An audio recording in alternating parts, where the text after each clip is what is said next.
요한복음 11장 25절 26절 다 같이 읽겠습니다. 시작. 예수께서 가라사대 나는 부활이요 생명이니 나를 믿는 자는 죽어도 살겠고 무릇 살아서 나를 믿는 자는 영원히 죽지 아니하리니 이것을 내가 믿느냐. 아멘.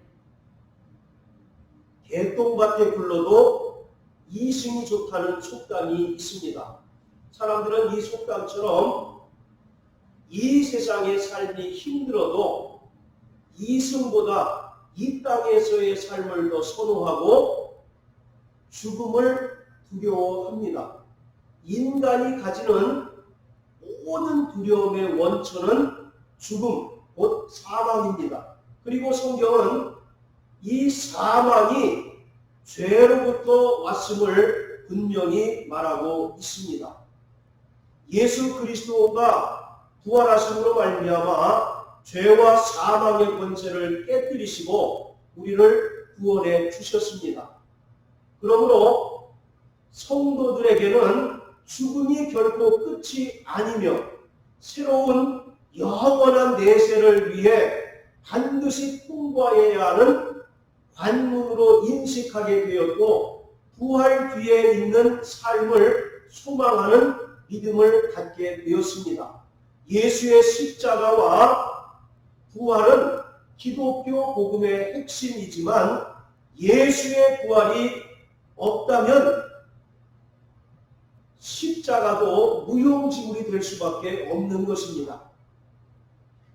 예수 그리스도가 십자가에서 죽었을 때 일시적으로 보면 마귀에게 패배한 것처럼 보입니다. 예수의 제자들과 열심으로 예수를 따르던 여인들조차도 슬퍼하였고 두려워서 도망하고 절망에 빠졌습니다. 이러한 자들에게 예수 그리스도가 다시 살아나셨다는 소식이 얼마나 큰 소식이었겠습니까? 예수의 죽음으로 인하여 시비에 빠지고 절망에 빠졌던 자들에게 예수 부활의 소식은 그야말로 기쁜 소식, 곧 복음이었습니다. 이처럼 예수의 부활은 기독교 복음의 핵심 중의 핵심이며 기독교는 부활의 종교입니다. 초대교회의 사도들과 복음 전파자들의 핵심 메시지도 예수의 십자가와 부활이었습니다. 그러므로 성도들은 부활 소망을 가지고 이 세상을 이기는 자들이 되어야 합니다. 할렐루야. 예수가 부활의 첫 열매 되신 것처럼 우리도 장차 순서를 따라 그 영광스러운 부활에 참여하여 신령한 몸으로 변화받아 하나님께서 창세전에 예비하신 그 영광의 나라에 들어갈 소망과 믿음으로 말미암아 현재의 고난을 이기는 성도들이 되어야 합니다. 고린도전서 15장에 보면 바울이 가정법을 사용해서 만약에 부활이 없다면 우리의 믿음이 헛것이고 우리의 전파하는 것이 헛것이며 우리가 세상에서 더욱 불쌍한 자리라 라고 말씀합니다. 그가 가정법을 쓴 것은 예수의 부활의 그 확실성을 강조하기 위한 것입니다. 이처럼 예수는 분명히 부활하셨고 또 오늘 예수 그리스도의 은혜로 구원받은 모든 성도들도 예수 그리스도께서 부활하셨던 것처럼 우리도 장차 부활할 믿음으로 이 땅을 살아가는 자들입니다. 자, 그런데 모든 인간은 마지막 날에 반드시 두 가지 형태의 부활을 맞이하게 됩니다. 자, 우리 요한복음 5장 28절 29절 다 같이 읽겠습니다. 요한복음 5장 28절 29절 시작. 이를 기이 여기지 말라. 무덤 속에 있는 자가 그의 음성을 들을 때가 오나니 선한 일을 행한 자는 생명의 부활로 악한 일을 행한 자는 심판의 부활로 나오리라. 생명의 부활과 심판의 부활에 대해서 말하고 있습니다. 자, 또 사도행전 24장 15절입니다. 사도행전 24장 15절 시작. 저희의 기다리는 바 하나님께 향한 소망을 나도 가졌으니 곧 의인과 악인의 부활이 있으리라 하니라. 자, 이와 같이 모든 인간은 마지막 날에 생명의 부활 또는 심판의 부활에 참여하게 됩니다. 구원받은 자들에게는 생명의 부활 후에 최종적으로 영원한 생명이 주어지지만 믿지 않는 자는 심판의 부활 후에 둘째 사망, 곧 불못에 던져지게 됩니다. 자, 또 우리 계시록 20장 14절 15절 다 같이 읽겠습니다. 계시록 20장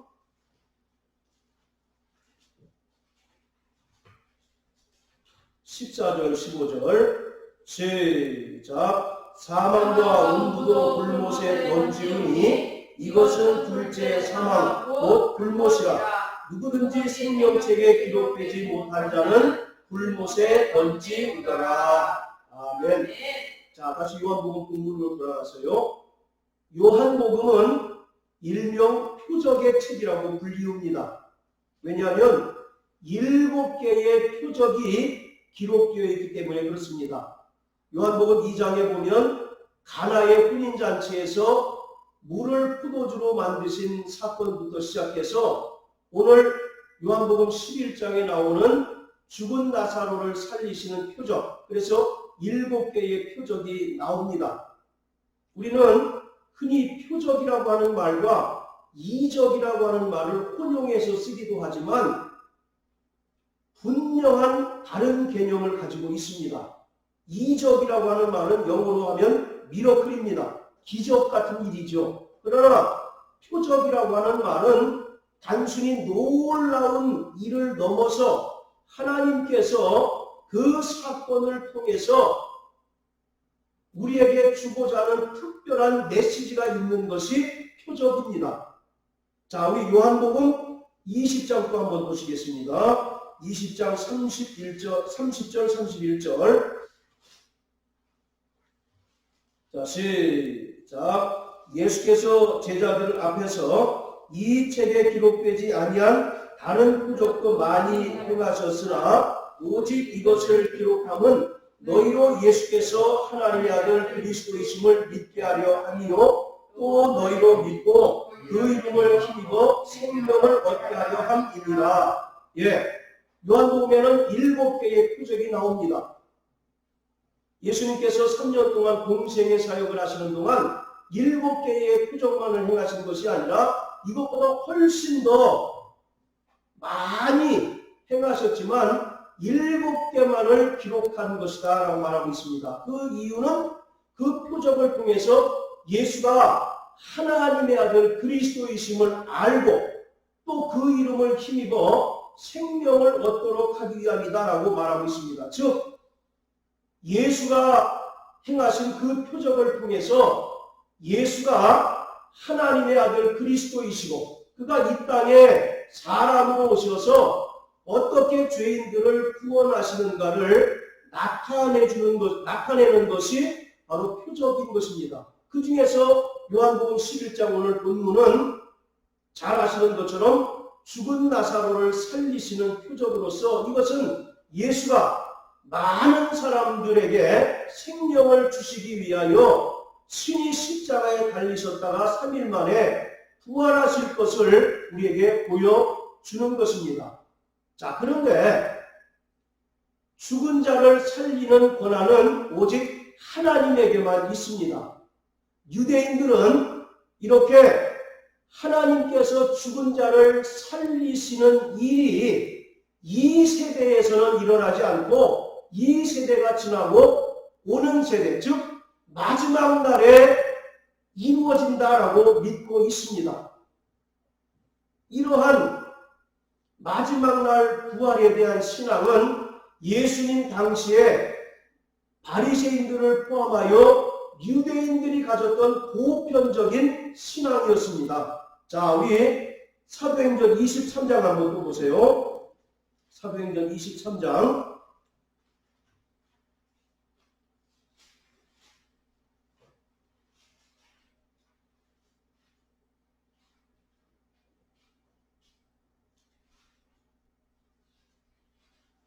자, 8절입니다. 시작. 이는 사두개인은 부활도 없고 천사도 없고 영도 없다 하고 바리새인은 다 있다 하니라.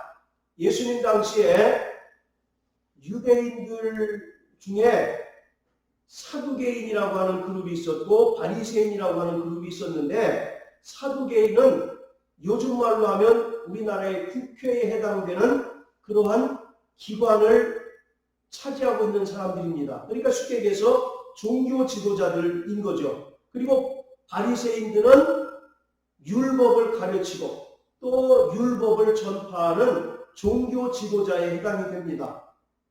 둘이는 서로 앙숙이었는데 그들의 신앙관이 이렇게 분명히 달랐다라고 하는 것을 말하고 있어요. 그래서 사두개인은 부활을 인정하지 않고 천사도 인정하지 않고 영을 인정하지 않습니다. 반면에 바리새인들은 부활도 인정하고 천사도 인정하고 영혼을 인정하고 있는 거예요. 자, 이와 같이 예수님 당시에 바리새인들을 포함해서 대부분의 유대인들은 마지막 날에 그들이 소원하는 메시아가 올 때 비로소 죽은 자가 살아난다 하고 믿고 있었던 것입니다. 그런데 오늘 예수님은 요한복음 11장 25절 26절을 통해서 부활은 미래에 일어날 종말적인 사건일 뿐만 아니라 현재에도 분명히 체험되는 사건이다라고 말하고 있는 것입니다. 다시 말하면 주 안에서 죽은 자들이 마지막 예수의 재림 때에 신령한 몸으로 변화받는 부활이 있는가 하면 이 땅에서 예수 그리스도를 믿고 성령으로 거듭난 자는 현재적으로 이미 부활을 체험했다라고 말하고 있는 것입니다. 그러니까 부활도 두 종류의 부활로 우리가 두 가지 개념으로 이해해야 된다는 거죠. 마지막 날 이루어지는 신령한 몸의 부활이 있는가 하면 이 땅에서 예수 그리스도를 믿고 구원받고 성령으로 거듭난 자는 이미 부활을 체험했다라고 하는 겁니다. 그러니까 미래적인 차원에서의 부활과 현재적인 의미에서의 부활이 있다라고 예수님께서 마르다에게 말하고 있는 거예요. 예수 그리스도를 믿고 구원받은 자들은 첫째 사망에서 부활하였습니다. 할렐루야.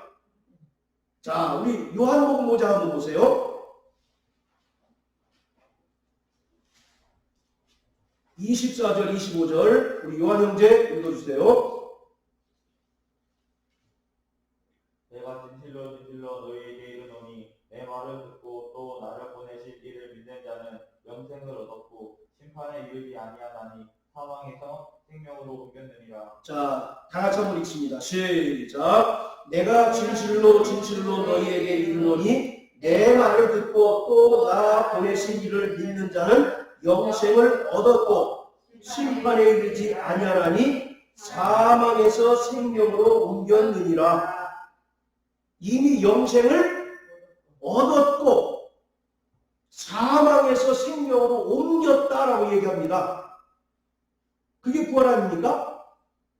이처럼 우리가 마지막 날에 예수 재림하실 때 생명의 부활이든지 심판의 부활이 있을 것을 분명히 믿지만 이 땅에서 지금 현재 예수를 믿고 거듭난 자들은 이미 부활을 체험했다라고 성경은 말하고 있는 거예요. 그래서 24절에도 보면 믿는 자는 영생을 얻었고 이미 과거형으로 말하고 있습니다. 그리고 사망에서 생명으로 옮겨졌다라고 이렇게 과거형으로 말하고 있는 거예요.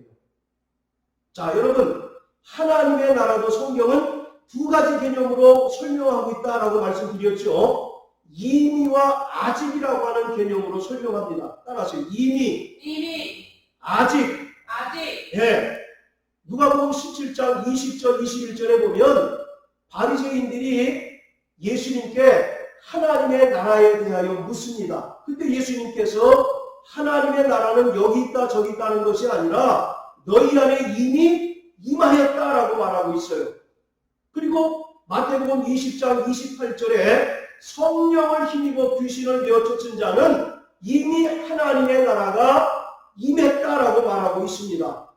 또 마태복음 4장에 보면 예수님께서 회개하라 천국이 가까웠다라고 말하고 있습니다. 천국이 이미 도래했다라고 말하고 있는 거예요. 이와 같이 천국은 성령으로 우리 안에 이미 임하였습니다. 할렐루야. 아멘.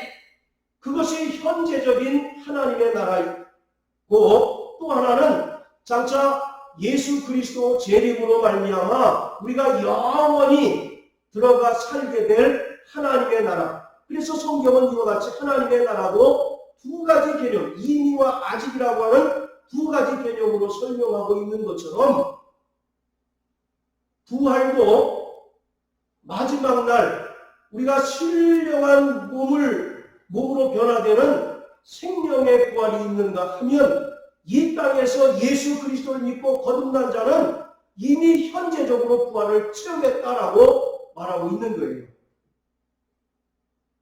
자, 다시 요한복음 11장으로 돌아갑니다. 오늘 이 요한복음 11장에는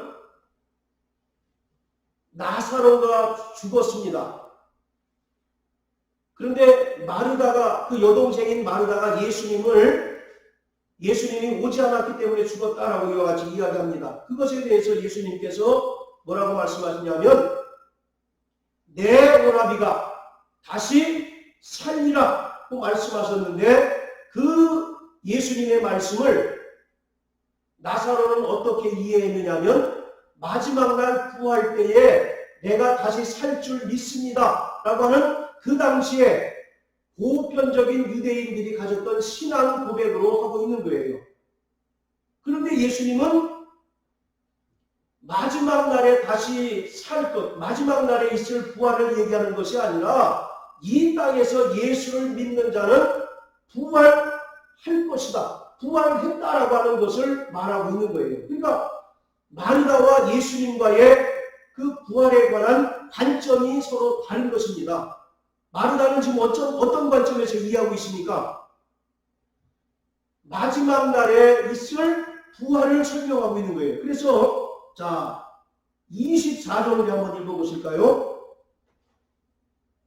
시작. 마르다가 가로되 마지막 날 부활에는 다시 살 줄을 내가 아나이다. 23절에 보면 예수께서 가라사대 내 오라비가 다시 살리라 이렇게 얘기했는데 24절에서 마르다는 그 당시에 일반적인 유대인들이 가졌던 부활 신앙을 고백하고 있습니다. 마지막 날 부활 때는 내가 다시 살 줄 압니다 라고 이렇게 예수님께 고백했던 겁니다. 그것에 대해서 예수님께서 25절 26절을 통해서 나를 믿는 자는 죽어도 살겠고 살아서 나를 믿는 자는 영원히 죽지 아니하리라 이런 말씀을 하시면서 마르다의 그 신앙을 교정하고 있는 것이 오늘 본문의 내용입니다. 즉 예수님께서는 마르다가 생각했던 것처럼 마지막 날에 있을 부활도 있을 부활뿐만 아니라 예수를 이 땅에서 믿고 구원받은 자들은 이미 현재적으로 부활했다라고 하는 사실을 말하고 있는 것입니다. 창세기 3장에서 최초의 인간인 아담과 하와가 하나님의 계명에 불순종하여 선악과를 먹음으로써 그 영이 죽었습니다. 분명히 하나님께서 창세기 2장 17절에 동산 중앙에 있는 선악을 알게 하는 나무는 정녕 먹지 말라. 먹는 날에 죽는다라고 말씀하셨죠. 그런데 그들이 하나님의 계명에 불순종하여서 선악과를 먹었을 때 그 육체가 죽은 것이 아니라 그 영이 죽게 되었습니다. 또한 아담 한 사람으로 인하여 죄가 세상에 들어오고 그 죄로 인하여 모든 사람에게 사망이 왕노릇하게 됨으로써 모든 인간은 첫째 사망에 속한 자들이 되었습니다. 자, 우리 에베소서 2장 1절 우리 요한형제 찾아서 읽으세요. 에베소서 2장 1절 너희의 허물과 죄로 죽었던 너희를 살리셨도다. 예, 이미 우리는 허물과 죄로 인하여 죽은 존재다라고 말하고 있습니다. 자, 또 로마서 5장 12절 자, 또 읽어주세요. 이러므로 한 사람으로 말미암아 죄가 세상에 들어오고 죄로 말미암아 사망이 왔나니 이와 같이 모든 사람이 죄를 지었으므로 사망이 모든 사람에게 이르렀느니라. 예, 자, 이와 같이 아담 한 사람으로 인하여 세상에 죄가 들어오고 그 죄로 인하여 사망이 모든 사람의 왕노릇하게 되었기 때문에 모든 사람이 첫째 사망에 속한 자다라고 말하고 있습니다. 성경에 첫째 사망이라는 단어는 있습니까? 없습니까? 첫째 사망이라는 단어는 없습니다. 그러나 계시록 20장에 보면 둘째 사망이라고 하는 단어가 있죠. 자, 둘째 사망이라는 단어는 첫째 사망을 전제하고 있는 것 아니겠습니까? 자, 또 히브리서 9장 27절 한번 보세요. 히브리서 9장 27절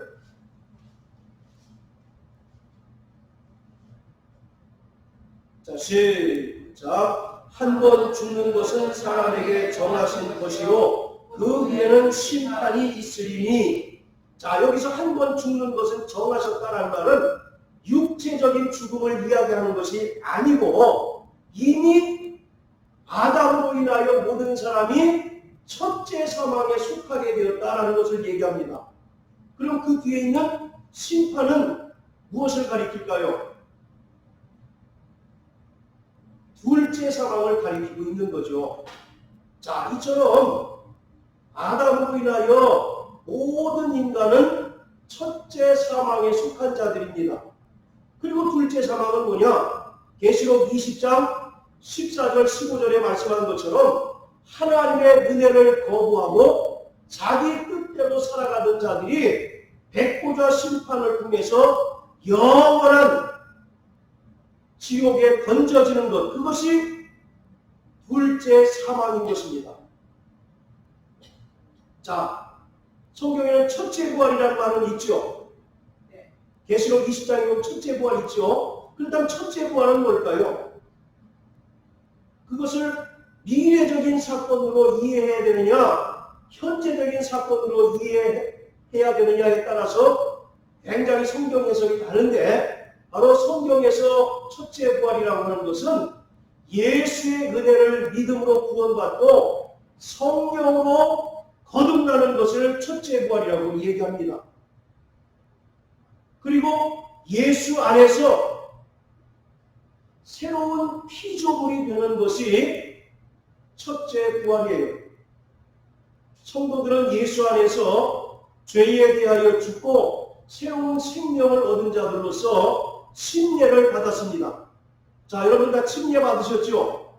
침례가 뭡니까? 예수와 함께 죽고 예수와 함께 부활한 것을 증명하는 표가 침례 아니겠습니까? 자, 우리 또 로마서 6장 한번 다 같이 보세요.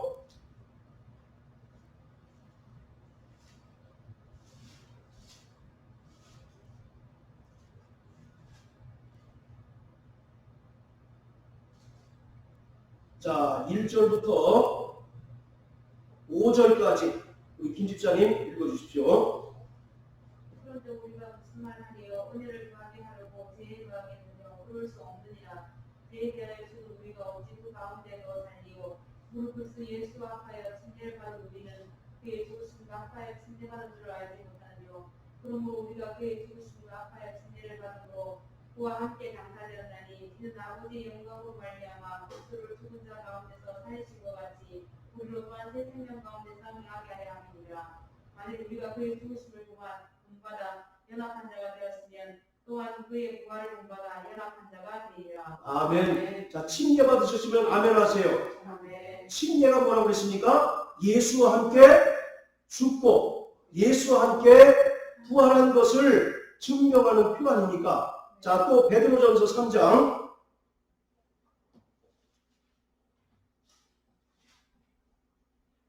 21절 우리 김 집사님 또 읽어주세요. 베드로전서 3장 21절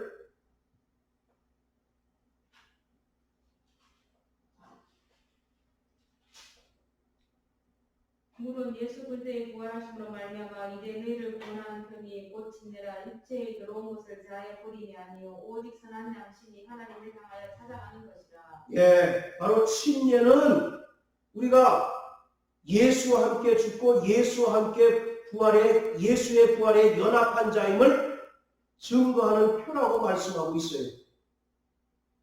오늘 이와 같이 예수를 믿고 성령으로 거듭난 자들은 이미 부활한 자들입니다. 할렐루야. 그것을 바로 성경은 첫째 부활이라고 이렇게 이야기하고 있어요.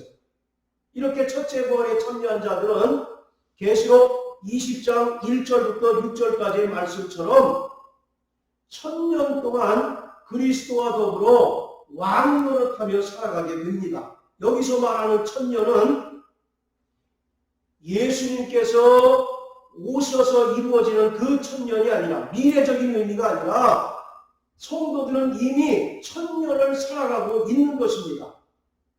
1000년이라고 하는 말은 예수님의 초림과 재림 때까지의 그 기간을 상징적으로 이야기하고 있는 거예요. 문자적으로 예수님의 재림 이후에 일어날 그 1000년, 문자적인 의미의 1000년이 아니라 예수님의 초림부터 재림 때까지의 기간을 상징적으로 설명하고 있는 것이 1000년 동안입니다. 그것을 우리는 일반적으로 1000년 왕국이라고 이야기하죠. 그리고 첫째 부활은 마치 예수 오실 때 이루어지는 것으로 생각하기 쉽지만 성경은 이미 은혜로 구원받고 또 성령으로 거듭나서 침례받은 자들은 첫째 부활에 참여했다라고 말하고 있습니다. 자, 우리 또 몇 가지 성경 한번 찾아보십니다.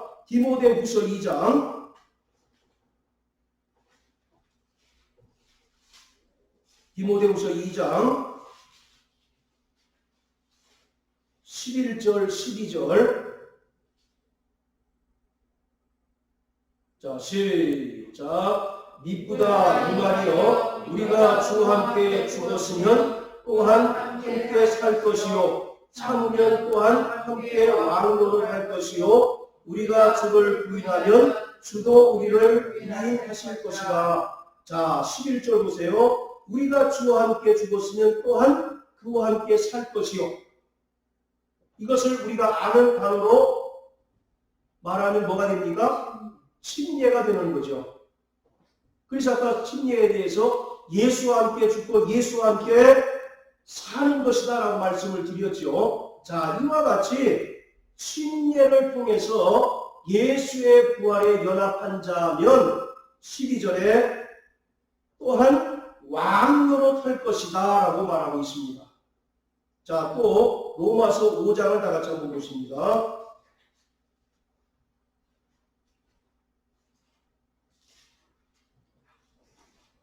로마서 5장 17절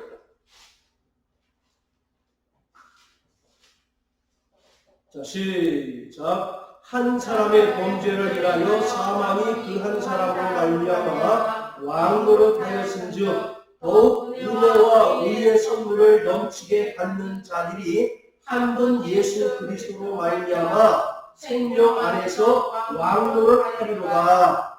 자, 보시면 더욱 은혜와 의의 선물을 넘치게 받는 자들. 이건 뭘 얘기할까요? 은혜와 의의 선물을 넘치게 받는 자들, 은혜라고 하는 것은 구원받은 자들을 가리키는 것이고, 의의 선물은 뭘까요? 사도행전 2장 38절에 보면 너희가 예수 이름으로 침례를 받고 회개하면 그렇죠. 성령을 선물로 주신다라고 말씀하고 있죠. 그래서 의의 선물이라고 하는 것은 성령을 가리키고 있는 거예요. 그래서 구원함으로 또 성령으로 거듭난 자들은 그런 뜻입니다. 자, 이해하셨으면 아멘 하세요.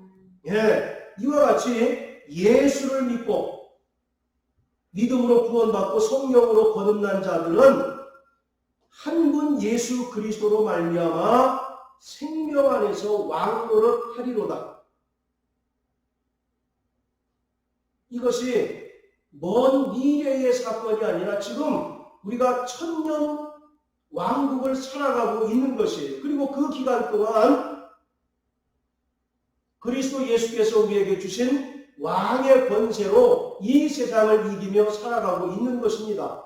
그렇기 때문에 우리는 이미 첫째 부활에 참여한 자들이에요. 그리고 이제 마지막 날에 예수 그리스도가 재림하심으로써 있게 될 신령한 몸의 부활을 사모하는 자들입니다. 자, 다시 한번 정리할게요. 성경에 분명히 둘째 사망이라는 단어가 있죠. 이 둘째 사망이 있다는 얘기는 첫째 사망을 전제로 하고 있는 것이죠. 이미 우리는 아담 안에 속함으로 인하여 첫째 사망에 속한 자들입니다. 그런데 아까 에베소서 2장 1절의 말씀처럼 죄와 허물로 죽었던 너희가 다시 살아났다라고 얘기하잖아요. 다시 사는 게 뭡니까? 부활이잖아요. 그래서 우리는 첫째 사망에 속하였는데 예수님의 은혜로 또 성령께서 거듭나게 하심으로 첫째 부활에 참여하게 된다는 것입니다. 그래서 성경은 첫째 사망과 둘째 사망, 첫째 부활과 둘째 부활, 둘째 부활은 어떤 부활입니까? 이것은 불신자들과 성도들이 모두 참여하는 부활이에요. 요한복음 5장 28절 29절에 보면 생명의 부활과 심판의 부활에 대해서 설명하고 있죠. 그래서 그것이 바로 둘째 부활입니다. 첫째 부활에 참여한 자들은 생명의 부활에 나아가서 하나님께서 예비하신 영원한 천국에 들어가는 것이고, 그러나 첫째 부활에 참여하지 못한 자는 무슨 부활을 맞게 됩니까? 심판의 부활을 맞이하게 돼서 결국 지옥 아랫목에 떨어지게 되는 것이에요. 오늘 왜 이런 말씀을 드리느냐면 사람들은 막연하게 미래적 의미에서의 부활만 자꾸 생각하기 때문에 문제가 있는 겁니다. 우리는 분명히 하나님의 나라를 사모하는 믿음이 있죠. 그런데 하나님의 나라가 우리가 죽은 다음에 가는 곳이라면 얼마나 우리의 삶이 곤고하고 힘들겠어요. 오늘 우리가 이 고단한 삶을 이기고 많은 환난과 예수 믿는 것으로 인하여 당하는 어려움들을 극복하는 가장 근본적인 이유가 뭡니까? 하나님의 나라가 우리에게 예비되어 있다고 하는 사실을 알기 때문에 그렇잖아요. 그런데 그 하나님의 나라가 저 멀고 먼 나라, 우리가 죽어야만 갈 수 있는 나라라고 한다면 얼마나 그것이 비현실적이겠어요. 그렇기 때문에 하나님께서는 성령을 통해서 우리 안에 하나님의 나라가 임하게 하셨습니다. 할렐루야. 그래서 로마서 14장 17절에 보면 하나님의 나라는 먹고 마시는 것에 있는 것이 아니라 성령 안에서 의와 평강과 기쁨이다라고 이와 같이 얘기하잖아요. 즉 우리는 이 땅에서도 성령을 통해서 하나님의 나라를 경험하며 사는 자들입니다. 할렐루야. 마찬가지로 부활도 똑같은 개념으로 이해하시기를 바랍니다. 하나님의 나라도 이미 임한 하나님의 나라가 있는가 하면 장차 아직 임하지 않은 하나님의 나라가 있는 것처럼 예수를 믿고 성령으로 거듭난 자들은 이미 첫째 부활에 참여한 자들입니다. 그리고 그러한 자들이 끝까지 성령으로 신앙생활하는 가운데 예수 그리스도가 재림하실 때 비로소 우리는 생명의 부활을 통해서 하나님께서 창세전에 예비하신 영원한 나라를 상속받고 그 나라에서 아버지와 더불어 영생하게 되는 거예요. 부활의 소망이 있습니까? 그런데 그 부활의 소망이 저 먼, 우리가 아직 경험해보지 못한 저 먼 나라라고 생각한다면 그것이 얼마나 우리에게 큰 도움이 되겠느냐 이 말입니다. 그래서 우리는 성령을 통하여 날마다 부활을 경험하는 자입니다. 할렐루야. 주일이 무슨 날입니까? 예수가 부활하신 날 아닙니까? 안식 후 첫날, 또 매 주일 첫날 그들이 떡을 떼기 위해서 모였다라고 얘기하지 않습니까? 구약에는 안식일을 지킵니다. 안식일이라고 하는 것은 하나님께서 만물의 창조자이심을 기념하는 날이 안식일이에요. 그러나 안식 후 첫날, 우리가 세상 말로 일요일에 지키는 이 주일은 예수께서 나를 위하여 십자가에 달려 죽으시고 부활하신 것을, 그래서 구원을 완성하신 것을 기념하는 날이 주일입니다. 여러분들, 예수가 만약에 부활하지 않으셨다면 우리는 여전히 죄악 중에 있겠죠. 구원이 뭡니까? 구원. 예수가 나를 위하여 죽으셨고 그것으로 구원받습니까? 그렇죠. 죽으셨을 뿐만 아니라 3일 만에 다시 살아나신 것을 믿을 때 구원을 받는 거죠. 그래서 로마서 10장 9절 10절에 보면 너희가 예수가 그리스도이심과 또 그가 죽은 자 가운데서 부활하신 것을 마음으로 믿고 입으로 시인할 때 구원받는다라고 말하고 있습니다. 오늘 이와 같이 부활은 우리에게 먼 이야기가 아니라 우리가 현재 체험하고 또 날마다 성령으로 경험하는 것이 부활입니다. 부활. 그래야 우리가 이 세상을 이길 용기와 힘을 더 낼 수가 있지 않겠습니까? 오늘 마르다와 예수님의 그 대화가 그걸 설명해 주는 겁니다. 유대인들은 마지막 날에 있을 부활, 마지막 날에 다시 살 것을 틀림없이 믿는 자들이에요. 그런데 예수님은 이 말이 맞기는 맞다. 그러나 이 땅에서 예수를 믿고 또 성령을 통하여 거듭난 자는 이 땅에서 이미 부활을 경험하고 부활을 체험하고 부활의 능력을 순수할 수 있다라고 말하고 있는 것입니다. 사랑하는 성도 여러분, 정말 부활의 소망으로 이 세상을 이기는 자 되시기를 주의 이름으로 축원합니다. 우리는 부활이라고 하는 말을 많이 하지만 실제 부활을 믿는 사람들이 많지를 않아요. 심지어 목회자들조차도 예수의 동정녀 탄생을 인정하지 않고 예수가 부활하셨다는 것을 인정하지 않는 사람들이 너무나 많습니다. 그냥 단지 예수는 저 2000년 전에 유대 땅 베들레헴에서 그냥 자선을 행하고 사랑을 베풀던 어떤 위대한 선지자 또는 위대한 현인쯤으로 생각하는 사람들이 너무나 많다는 겁니다. 그 사람들 구원받을 수 있을까요? 없을까요? 구원은 이미 물 건너갔다고 생각을 합니다.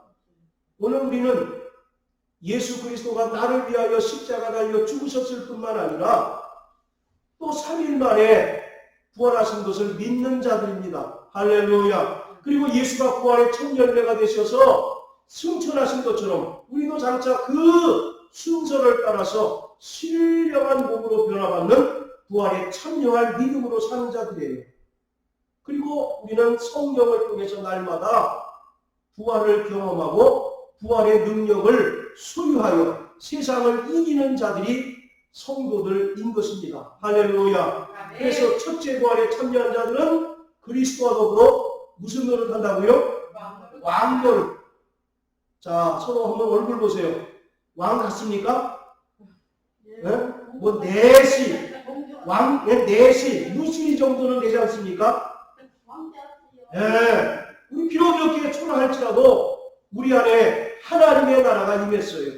또 성령으로 하늘의 권세가 우리에게 임했습니다. 그렇기 때문에 이 세상에서 예수를 믿는 성도로 살아갈 때 주눅 들지 않고 오직 정말 그 부활의 권세와 능력으로 말미암아 승리하는 우리 모든 성도 되시기를 주의 이름으로 축원합니다.